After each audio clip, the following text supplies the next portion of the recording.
এই সেই লোক যে কিনা একটু স্বার্থের জন্য নিজের ভাইয়ের চোখ তুলে ফেলছে, নিজের ভাইয়ের আপন ভাইয়ের চোখ তুলে ফেলছে। গতকাল এই ঘটনাটা ঘটছে। যখন এই ঘটনাটা দেখতেছিলাম তখন ভাই দ্বিতীয়বার দেখার সাহস পায় নাই। আপনি জাস্ট একটাবার ভাবুন, একটা আপন ভাই কিভাবে এই কাজটা করতে পারলো। আসলে কিছু বলার নাই। একটা আপন ভাই যদি এরকম কাজ করে তাহলে ভবিষ্যতে আপন কে হবে, কে আপন হবে? একটু স্বার্থের জন্য এই কাজটা করতে পারলো।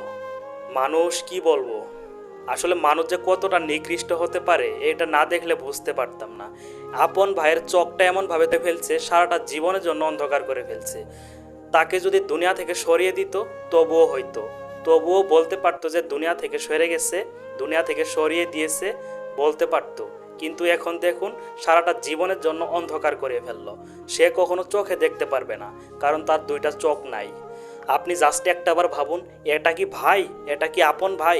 এরকম আপন ভাই যদি কারো থাকে তাহলে দুনিয়াতে সে অনেক কষ্ট করবে, অনেক কষ্ট করবে।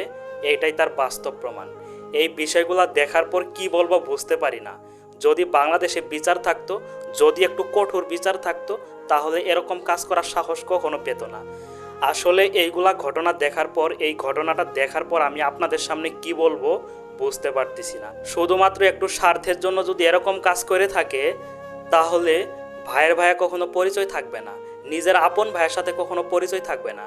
সে কখনো একটাবার চিন্তা করলো না যে সে তার নিজের মায়ের পেটের ভাই, সে তার আপন ভাই, একই পেট থেকে তারা দুইজন জন্মগ্রহণ করেছে। একটাবার সে চিন্তা করলো না, অথচ একটু স্বার্থের জন্য তাকে এভাবে কষ্ট দিল। এমন কষ্ট দিয়েছে তার ভাই কখনো চোখে দেখবে না, সারাটা জীবনের জন্য অন্ধকার করে ফেলছে। পৃথিবীর আলো কখনো তার ভাই দেখবে না। আসলে কিছু বলার নাই। একটাবার চিন্তা করলো না, ছোটবেলায় দুই ভাই একই সাথে চলাফেরা করছে, ছোটবেলায় দুইটা ভাই একই সাথে চলাফেরা করছে, একই সাথে খেলাধুলা করছে। আজকে দেখুন, বড় হওয়ার পর, বয়স্ক হওয়ার পর একটু মাত্র স্বার্থের জন্য এভাবে তার ভাইকে কষ্ট দিল। এই বিষয়গুলো দেখার পর অনেক খারাপ লাগে, কি বলবো বুঝতে পারি না।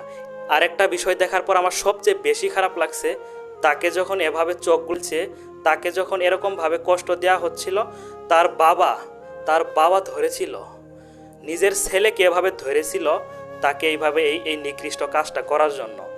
আসলে কিছুই করার নাই। নিজের কেমন বাবা হলে এই কাজটা করতে পারে? এই রকম বাবা যদি পৃথিবীতে থাকে তাহলে একটা ছেলের জন্য দুনিয়াতে জাহান্নাম হয়ে যাবে। এই বিষয়টাই দেখার পরে বুঝতে পারলাম, কিছুই বলার নাই। এরকম বাবা আর ভাই থাকার থেকে না থাকাই ভালো। আপনি কি মনে করতেছেন? আজকের এই ভিডিওটা আপনারা একটু প্রচুর পরিমাণে শেয়ার করে দিবেন যাতে সকলে ঘটনাটা জানতে পারে। ধন্যবাদ।